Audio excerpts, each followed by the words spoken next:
പാഠം 556. നിർദോഷമെന്ന് കരുതുന്ന ചില നുണകൾ.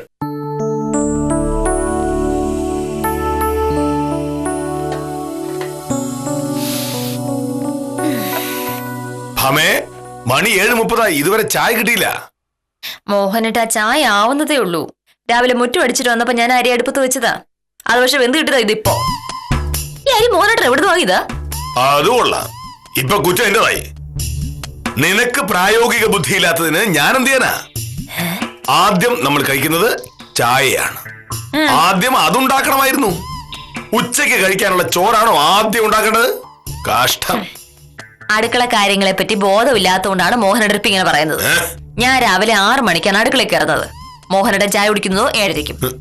ക്ലോക്ക് നോക്കിയേ ശ്വാസം പോലും വലിക്കുമെന്ന് പറഞ്ഞു നടക്കുന്ന ആളാണല്ലോ എന്റെ മോഹനേട്ടൻ. അപ്പൊ ഞാൻ 6:30-ക്ക് ചായ ഉണ്ടാക്കിക്കൊണ്ട് വന്നിട്ടുണ്ടെങ്കിൽ മോഹനേട്ടൻ പറയും ചായ കുടിക്കാനുള്ള സമയമായിട്ടില്ല എന്ന്. 6:30-ക്ക് ഉണ്ടാക്കിയ ചായ 7:30-ക്ക് തന്നിട്ടുണ്ടെങ്കിൽ തണുത്തു പോയല്ലോ ഭാമേ എന്ന് പറയും. അപ്പൊ പിന്നെ രാവിലെ അരി വെക്കുക എന്നുള്ളൊരു മാർഗമേ എന്റെ മുന്നിലുണ്ടായിരുന്നുള്ളൂ. ഇന്നലെ വരെ ഉണ്ടായിരുന്ന അരി കൃത്യം 1 മണിക്കൂർ കൊണ്ട് വേകുമായിരുന്നു. പുതിയതായിട്ട് വാങ്ങിക്കൊണ്ടുവന്ന അരിയാണ് പ്രശ്നം. അതല്ല യഥാർത്ഥ പ്രശ്നം. നിനക്ക് പ്രായോഗിക ബുദ്ധിയില്ലാത്തതാണ്. ഭാമേ, നീ മുറ്റമടിക്കാൻ പോകുന്നത് എത്ര മണിക്കാണ്? 6 മണിക്ക്. അപ്പോ അരി കഴുകി അടുപ്പത്ത് വെച്ചിട്ട് പോയിരുന്നുവെങ്കിൽ 7 മണിയാകുമ്പോ അത് വേഗില്ലായിരുന്നു. അതോ അരി അടുപ്പത്ത് വെക്കുമ്പോ നീ അടുത്ത് നിന്നില്ലെങ്കിൽ ആരും അറിയാതെ അരി ഇറങ്ങി ഓടിക്കളയും. ഭാമേ, മുറ്റമടിക്കാനുള്ള 1/2 മണിക്കൂർ സമയം നീ അരിയുടെ കാര്യത്തിൽ വെറുതെ കളഞ്ഞു. കാരണം നിനക്ക് പ്രായോഗിക ബുദ്ധിയില്ല. നിനക്കെന്നല്ല, പൊതുവെ സ്ത്രീകൾക്കൊന്നും പ്രായോഗിക ബുദ്ധിയില്ല എന്നുള്ളതാണ് ഞാൻ മനസ്സിലാക്കിയിരിക്കുന്നത്. അത്രയും മാത്രമാക്കണ്ട മോഹനേട്ടാ. ഈ ഭൂമിയിൽ പ്രായോഗിക ബുദ്ധിയുള്ള ഒരേ ഒരാൾ മോഹനേട്ടനാണെന്നും കൂടി അങ്ങ് പറഞ്ഞോളൂ. ഞാൻ അതുകൊണ്ട് സമ്മതിച്ചേക്കാം. സമ്മതിച്ചേ പറ്റൂ.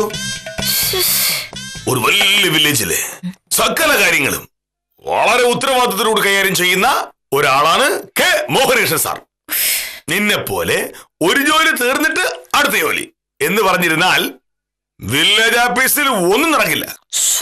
സമയവും മുൻഗണനാക്രമവും നോക്കി ഓരോ നിമിഷവും കാര്യങ്ങളിൽ മാറ്റം വരുത്തി അത്രയും ശ്രദ്ധയോടുകൂടി മാത്രം ജോലി ചെയ്യുന്ന ഒരാളാണ് കെ മോഹനകൃഷ്ണൻ സാർ. സത്യത്തിൽ ചൊവ്വയിലേക്ക് പേടക വായിച്ച ISROയിലെ ശാസ്ത്രജ്ഞന്മാര് പോലും ഇത്രയും ശ്രദ്ധയോടെ ജോലി ചെയ്തിട്ടുണ്ടാവില്ല മോഹനേട്ടാ. ചൊവ്വ പോലെയാണോ വില്ലേജ് ഓഫീസ്? വില്ലേജ് ഓഫീസ് എന്ന് പറഞ്ഞിട്ടുണ്ടെങ്കിൽ ഒരു സംഭവമല്ലേ?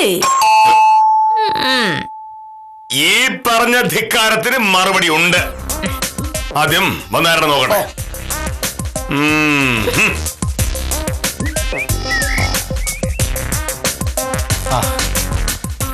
നമസ്കാരം സർ. എന്താ വിജയ രാവിലെ? കേശവൻകുട്ടി പറഞ്ഞിട്ട് വന്നതാ സാറേ. ഈ പൈസ ഇവിടെ തരാൻ പറഞ്ഞു. അപ്പൊ കേശവൻകുട്ടിക്ക് ബുദ്ധി ഉദിച്ചു.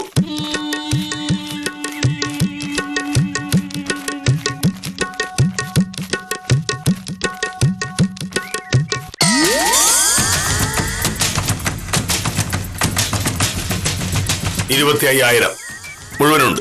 ശരി ശരി. രാവിലെ വില്ലേജ് ഓഫീസർക്ക് ലോട്ടറി അടിച്ചല്ലോ. ഇതാ തിരിച്ചു കിട്ടില്ലെന്ന് വിചാരിച്ച കാശല്ലേ? കേശവൻകുട്ടിക്ക് ഇത് എന്ത് പറ്റി? നന്നായോ? കേശവൻകുട്ടി നന്നായതല്ല, ഇതാണ് കുറച്ചു മുമ്പ് ഞാൻ നിന്നോട് പറഞ്ഞത്. ഓരോ വിഷയങ്ങളിലും നമ്മൾ പ്രായോഗിക സമീപനം കൈക്കൊള്ളണമെന്ന്. അങ്ങനെ തികച്ചും പ്രായോഗികമായ ഒരു നീക്കം ഞാൻ കൈക്കൊണ്ടത് കൊണ്ട് മാത്രമാണ് ഈ പൈസ ഇപ്പൊ തിരിച്ചു കിട്ടിയത്. അതെന്ത് പ്രായോഗികതയായിരുന്നു? അത് നിന്നെപ്പോലുള്ള ബുദ്ധിയില്ലാത്ത പെണ്ണുങ്ങൾക്ക് മനസ്സിലാവില്ല. പറയുക.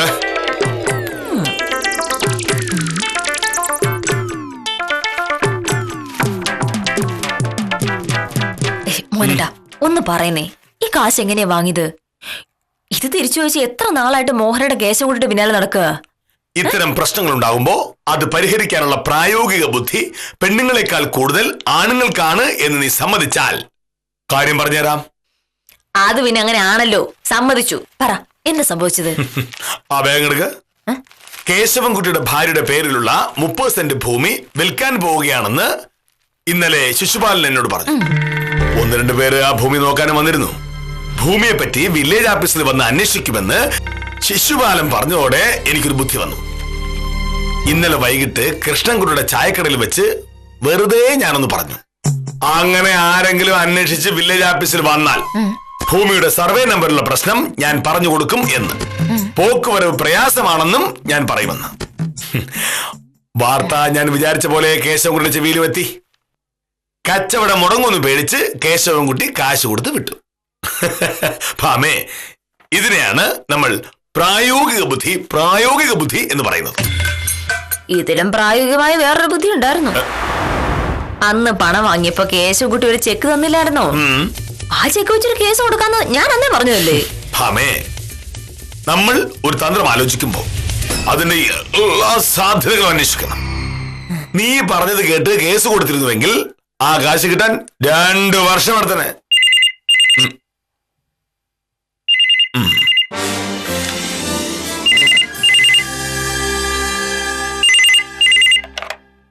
ഹലോ. ആ സാറേ, ഞാനാണ് ഉത്തമായി. എന്താ ഉത്തമ? കേശവൻകുട്ടി തരാനുള്ള പൈസ കൊണ്ട് തന്നായിരുന്നല്ലേ? പൈസയായിട്ട് വിജയ് അങ്ങോട്ട് വരുന്നത് ഞാൻ കണ്ട്. വളരെ പ്രായോഗികമായ ഒരു നീക്കത്തിലൂടെ ഞാൻ ആ കാശ് വാങ്ങിച്ചെടുക്കുകയായിരുന്നു ഉത്തമ. ഓ, അതെന്തായാലും നന്നായി സാറേ. എന്തായാലും സാറിന് പ്രതീക്ഷിക്കാതിരുന്ന് കിട്ടിയ പൈസയല്ലേ? അതെ. എനിക്കൊരു 2 ആഴ്ചത്തേക്ക് അതൊന്ന് കടമായിട്ട് തരുമോ സാറേ?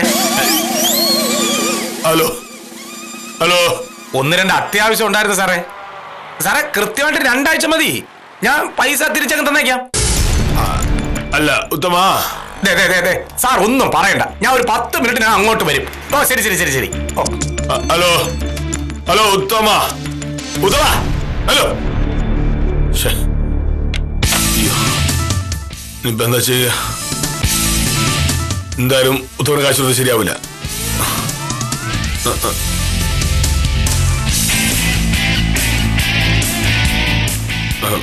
ഭാമേ, ഒരു പ്രശ്നമുണ്ട്. കേശവൻകുട്ടി ആ പൈസ തിരിച്ചെന്ന കാര്യം ഉത്തമൻ അറിഞ്ഞു. ഉത്തമന് കുറച്ചു ദിവസത്തേക്ക് ഞാൻ ആ പൈസ കടം കൊടുക്കണമെന്നാ പറയുന്നത്. കൊടുക്കണം. ഒന്നാമത് കിട്ടില്ലെന്ന് വിചാരിച്ചിട്ട് കിട്ടിയ പൈസയല്ലേ? പിന്നെ ഉത്തമൻ നമുക്കൊരു ഉപകാരിയല്ലേ? ഉത്തമനെ പൈസ കടം കൊടുത്തിട്ടുണ്ടെങ്കിൽ അതിനൊരു പ്രയോജനം ഇല്ല. ആളുകൾക്ക് പൈസ കടം കൊടുക്കുന്ന പരിപാടി ഞാൻ നിർത്തി. കേശവൻകുട്ടിയുമായിട്ട് എന്ത് സ്നേഹത്തിലായിരുന്നു.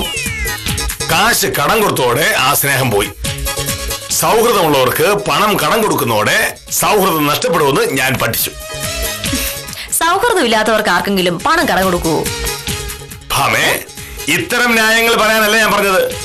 ഉത്തമന് കാശ് കൊടുക്കാതിരിക്കാൻ പറ്റുന്ന ഒരു ന്യായം പറയൂ. ഞാനൊരു ബുദ്ധിയില്ലാത്ത വക്കീല, പോരാത്തതിന് ഒരു സ്ത്രീയും. പ്രായോഗികമായി ചിന്തിക്കാനും പ്രശ്നങ്ങൾക്ക് പ്രായോഗികമായി പരിഹാരം കാണാനും സ്ത്രീകൾക്ക് കഴിവില്ലല്ലോ. എന്നെ വിട്ടേക്കൂ.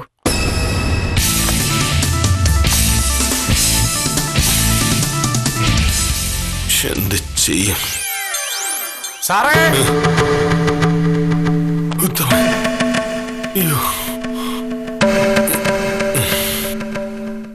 നമസ്കാരം. ഞാൻ ഒട്ടും വൈകിയില്ലല്ലോ. ഉത്തമന് തീരെ ഭാഗ്യമല്ലല്ലോ. എന്ത്? ഒരു 3 മിനിറ്റ് വൈകിപ്പോയി. എന്ത് സാറേ? ഈ വീടിന്റെ ഉടമസ്ഥൻ ഉൽപ്പലാക്ഷ ചേട്ടൻ അങ്ങോട്ട് പോകുന്ന ഉത്തമൻ കണ്ടില്ലേ? ഇല്ല. ഓ, ഉത്തമം വന്നത് പ്രകലത്തെ വൈകിട്ടാണ്. ഉൽപ്പലാക്ഷ ചേട്ടൻ മുൻവശത്ത് നാടെ ഇറങ്ങി പോയിട്ടുണ്ടാവും. എന്ത് സാറേ കാര്യം? സത്യം പറഞ്ഞ ഉൽപ്പലാക്ഷ ചേട്ടന്റെ കാര്യം വലിയ കഷ്ടത്തിലാണ് ഉത്തമ. എന്ത്? ഉൽപ്പലാക്ഷൻ ചേട്ടൻ സഹകരണ ബാങ്കിൽ കുറച്ച് കാശ് അടയ്ക്കാനുണ്ടായിരുന്നു. ഒരു 25,000 രൂപ. ഇന്നാണ് കാശ് അടയ്ക്കാനുള്ള അവസാന തീയതി. ഉൽപ്പലാക്ഷൻ ചേട്ടന്റെ അളിയൻ 3-4 മാസങ്ങൾക്ക് മുൻപ് ഉൽപ്പലാക്ഷൻ ചേട്ടന്റെ കയ്യിൽ നിന്ന് വാങ്ങിയ ഒരു 50,000 രൂപ ഇന്നലെ തിരിച്ചു കൊടുക്കാമെന്ന് ഏറ്റിരുന്നു. അത് കിട്ടുമ്പോൾ സഹകരണ ബാങ്കിലെ പൈസ അടയ്ക്കാമെന്ന് പാവം ഉൽപ്പലാക്ഷൻ ചേട്ടൻ കരുതി. എന്താ? അളിയൻ കാശ് കൊടുത്തില്ല. ഇപ്പൊ ഉൽപ്പലാക്ഷൻ ഓടി വന്നിരിക്കുക. ഒരു 4 ദിവസത്തേക്ക് 25,000 രൂപ വേണമെന്ന് പറഞ്ഞു. എങ്ങനെ കൊടുക്കാതിരിക്കും? ഞാൻ കൊടുത്തു. എന്നാലും സാറേ, ഞാൻ ചോദിച്ചു വെച്ചിരുന്നല്ലേ? അത് ഞാൻ ആലോചിച്ചു. പക്ഷേ ഉൽപ്പലാക്ഷൻ ചേട്ടൻ വീട്ടുടമസ്ഥനല്ലേ. 2 മാസം കഴിഞ്ഞാൽ വാടക കാലാവധി തീരുകയും ചെയ്യും. അപ്പോ എഗ്രിമെന്റ് പുതുക്കില്ല എന്ന് ഉൽപ്പലാക്ഷൻ ചേട്ടൻ പറഞ്ഞാൽ ഞങ്ങളിവിടെ നിന്ന് മാറേണ്ടി വരില്ലേ? 1-2 പേർ കുറച്ച് പൈസ കൊടുക്കാനുണ്ടായിരുന്നു. എനിക്ക് പൈസ കിട്ടണമെന്നുണ്ട് കുറച്ച് ദിവസവും എടുക്കും. സാറിന്റെ കയ്യിൽ നിന്ന് വാങ്ങിച്ചു കൊടുക്കാന്നാണ് വിചാരിച്ച. 5 മിനിറ്റ് മുമ്പ് ഉത്തമം വന്നിരുന്നെങ്കിൽ ഞാനത് തരുമായിരുന്നല്ലോ. ഇനിയിപ്പോ ഉൽപ്പലാക്ഷം ചേട്ടൻ തരാതെ ഒരു നിവൃത്തിയില്ല. ഒരു കാര്യം ചെയ്യ്, കുറച്ചു ദിവസം കഴിയുവാ. അയ്യേ, എനിക്ക് ആഫീസിൽ പോണ നേരമായി. ശരി അപ്പോ. ചേട്ടാ, ഉൽപ്പലാക്ഷൻ ചേട്ടന് വരാൻ കൊണ്ട നേരം. ഇപ്പം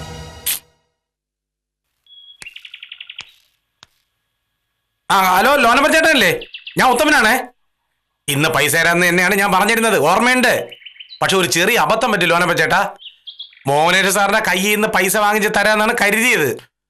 പക്ഷേ സാറിന്റെ വീട്ടുടമസ്ഥ ഉൽപ്പലാക്ഷൻ ചേട്ടൻ സാറിന് കൊടുക്കാനുള്ള കാശ് ഒരാഴ്ച കഴിഞ്ഞേ കൊടുക്കൂ. വായ്പ വാങ്ങിയതാണ്. ഉൽപ്പലാക്ഷൻ ചേട്ടൻ മോഹനേഷ് സാറിന് കൊടുക്കാനുള്ള പൈസ കൊടുത്തു കഴിഞ്ഞാൽ ആ നിമിഷം ഞാൻ ലോനപ്പൻ ചേട്ടന്റെ കടം വീട്ടും. ഓ, വാക്കാണ്. ഓ ശരി ശരി ശരി. അപ്പൊ അത് സോൾവ് ആയി. ഇനി അടുത്ത് ഹലോ, മാധവൻകുട്ടിയല്ലേ? ആ, എന്തായി? പ്രായോഗികമായി ആ പ്രശ്നം പരിഹരിച്ചോ? എന്താ നിനക്കൊരു സംശയം? കെ മോഹനകൃഷ്ണൻ ഒരു കാര്യം തീരുമാനിച്ചാൽ തീരുമാനിച്ചതാണ്. എങ്ങനെ തീർത്തു ആ പ്രശ്നം? ഉത്തമൻ വരുന്നതിന് മുമ്പ് ആ പണം വേറൊരാൾക്ക് കൊടുത്തു എന്ന് പറഞ്ഞു.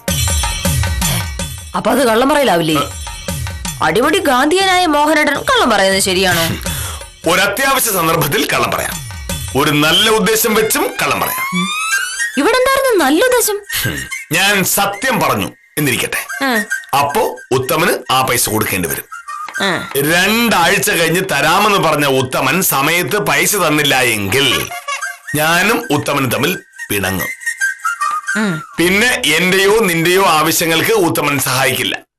ഉത്തമന്റെ ഒരു ആവശ്യത്തിന് വില്ലേജ് ഓഫീസിൽ വരാനും പറ്റില്ല. അങ്ങനെ എത്രയോ വലിയ വലിയ പ്രശ്നങ്ങൾ ഉണ്ടാകുമായിരുന്നു.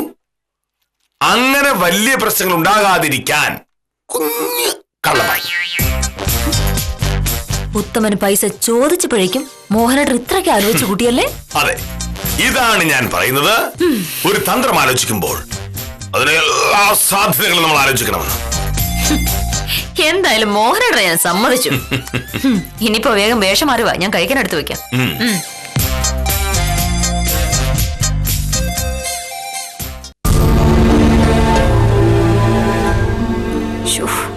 എന്ത് ചെയ്യുമെന്ന് എനിക്കൊരു എത്തിപ്പിടി കിട്ടുന്നില്ല കാഞ്ചന സാറേ.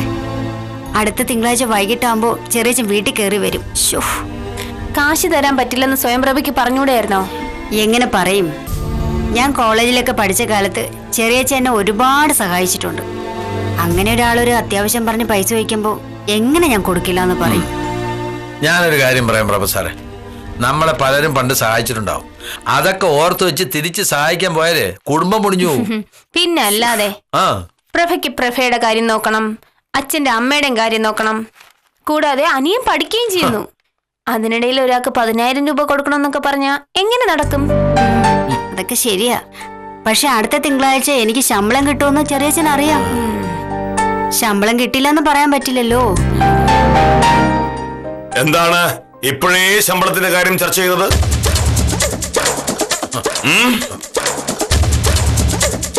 ശമ്പളം തരേണ്ട സമയത്ത് സർക്കാർ കൃത്യമായും തരും. അതിനിപ്പോഴേ ബഹളം ഉണ്ടാക്കണ്ട. അതല്ല സാർ, പ്രൊഫസറിന്റെ വലിയച്ഛൻ പ്രൊഫസറിനോട് 10,000 രൂപ കടം ചോദിച്ചു. കൊടുക്കാൻ പറ്റില്ല എന്ന് പറയാൻ പ്രൊഫസറിനൊരു മടി. കൊടുക്കാൻ കാശിട്ടില്ല താനും. ഇതാണോ വലിയ പ്രശ്നം?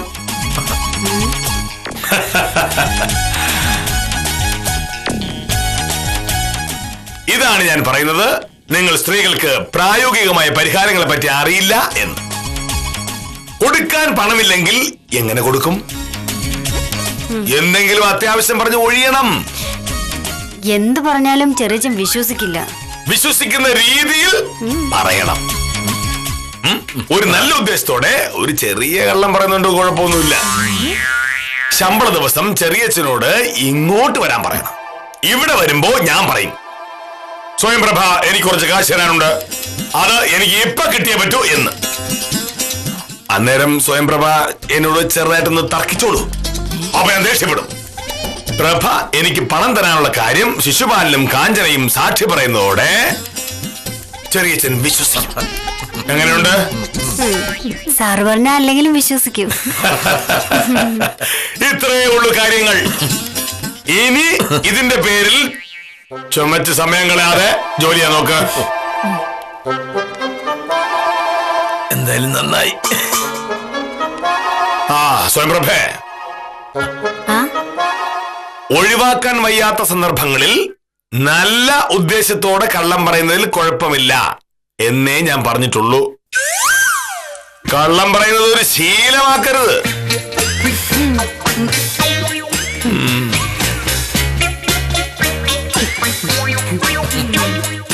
ഈശ്വരാ, രക്ഷപ്പെട്ടു.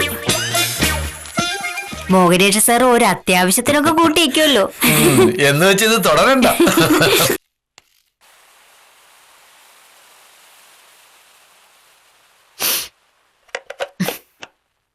ആ ഭവേ, ആ എത്തിയോ? ഇത് നേരത്തെ ആണല്ലോ. ഞാൻ കൃത്യസമയത്ത് തന്നെയാണ്.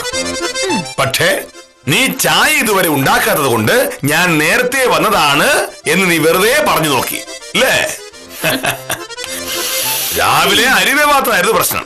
ഇപ്പൊ എന്താണ് പ്രശ്നം? അയ്യോ, ഒരു കുഴപ്പമില്ലേ. മോഹനേട്ടൻ പോയി വേഷം മാറി വരുമ്പോഴേക്കും ചായ റെഡി ആയിരിക്കും. പോരെ, അതിനാണല്ലോ നമ്മൾ പ്രായോഗിക ബുദ്ധി എന്ന് പറയുന്നത്.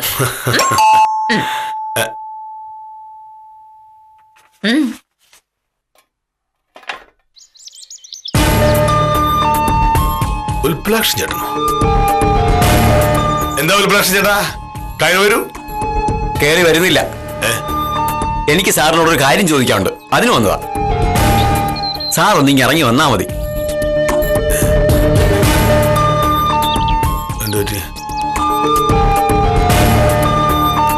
സാറിന് ബ്ലേഡ് കമ്പനി നടത്തുന്ന ലോനപ്പനെ അറിയാമോ? അറിയാം. പലചരക്കടയിലെ മാധവൻകുട്ടിയെ? അറിയാം. ചിട്ടി കമ്പനി നടത്തുന്ന സുഗുണനെ? അറിയാം. ഇവരോടൊക്കെ എന്നെ പറ്റി അനാവശ്യം പറയാൻ സാറിനോട് ആരാ പറഞ്ഞ? ഞാൻ അനാവശ്യം പറഞ്ഞു? എപ്പോ? സാറേ, ഒരുമാതിരി പൊട്ടം കളിക്കരുത് കേട്ടോ. എനിക്ക് സാറിനെ പറ്റി ഒരു മതിപ്പൊക്കെ ഉണ്ടായിരുന്നു. അതുകൊണ്ടാണ് എന്റെ വീട് ഞാൻ സാറിന് വാടകയ്ക്ക് വന്നു തന്നെ. എന്നിട്ട് എന്റെ വീട്ടിൽ താമസിച്ചുകൊണ്ട് എന്നെ പറ്റി അനാവശ്യം പറയാന്ന് വെച്ചാ? ഞാൻ അനാവശ്യം പറഞ്ഞിട്ടില്ല.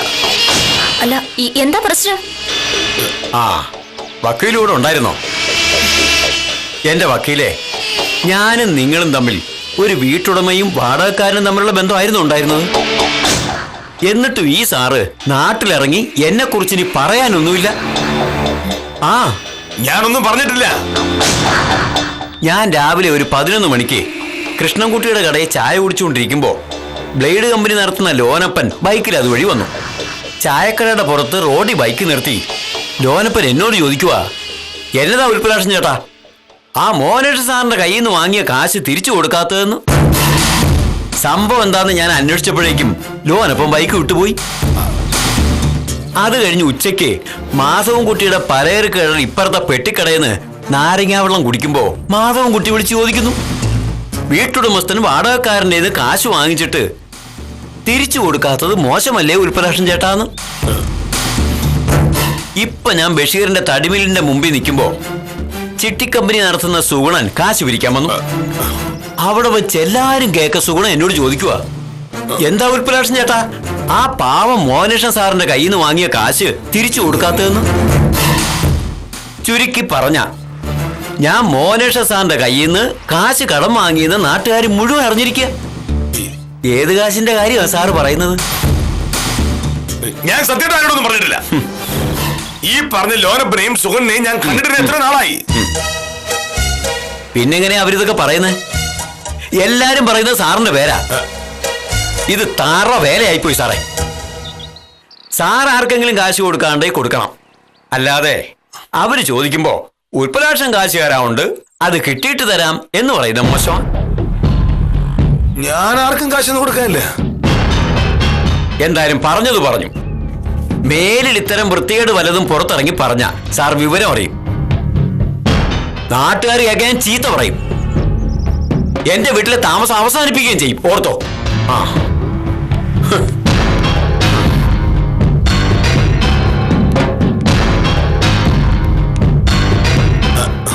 എന്താ മോളുടെ പ്രശ്നം? വെച്ചിട്ടുണ്ട്. അല്ല,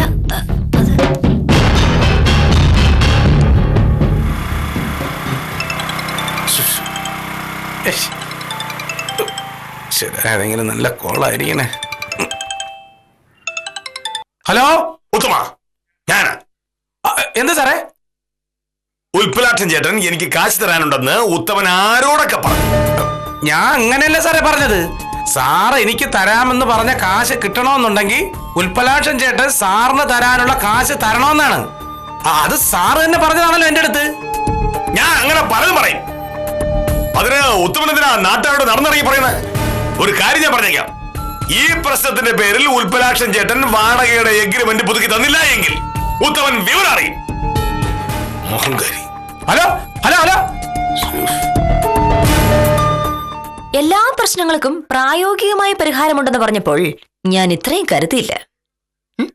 പ്രായോഗിക പ്രശ്നങ്ങൾ പരിഹരിക്കാൻ സ്ത്രീകളെക്കാട്ടിലും സാമർഥ്യം പുരുഷന്മാർക്കാണ് എന്ന് പറഞ്ഞപ്പോ ഇതാണ് ആണുങ്ങളുടെ സാമർഥ്യമെന്ന് ഞാൻ മനസ്സിലാക്കിയതേ ഇല്ല. നമ്മൾ ഒരു തന്ത്രം ആലോചിക്കുമ്പോൾ അതിന്റെ എല്ലാ സാധ്യതകളും പരിഗണിക്കണമെന്ന് പറഞ്ഞത് മോഹനേട്ടൻ തന്നെയല്ലേ? സോറി. ഈ സോറി എന്നോട് പറഞ്ഞിട്ട് എന്താ കാര്യം? ഉത്തമനോട് കള്ളം പറഞ്ഞതിനുള്ള സോറി ഉത്തമനോട്, ഉൽപ്പലാക്ഷൻ ചേട്ടന് നാണക്കേടുണ്ടായതിനുള്ള സോറി ഉൽപ്പലാക്ഷൻ ചേട്ടനും. അങ്ങനെയല്ലേ വേണ്ടത്? സോറി. തൽക്കാലം രക്ഷപ്പെടാനായി തീർത്തും നിർദോഷമെന്ന് കരുതി മോഹനകൃഷ്ണൻ പറഞ്ഞു പോയൊരു നുണയാണ് പുലിവാലായത്. പ്രശ്നങ്ങൾക്ക് പ്രായോഗിക പരിഹാരങ്ങൾ കണ്ടുപിടിച്ച് വലിയ പ്രശ്നത്തിൽ കുടുങ്ങിപ്പോയ വില്ലേജ് ഓഫീസറോട് സഹതാപം പ്രകടിപ്പിച്ച് ഇന്നത്തേക്ക് വിടാം. കാര്യം നിസ്സാരം തുടരുന്നു.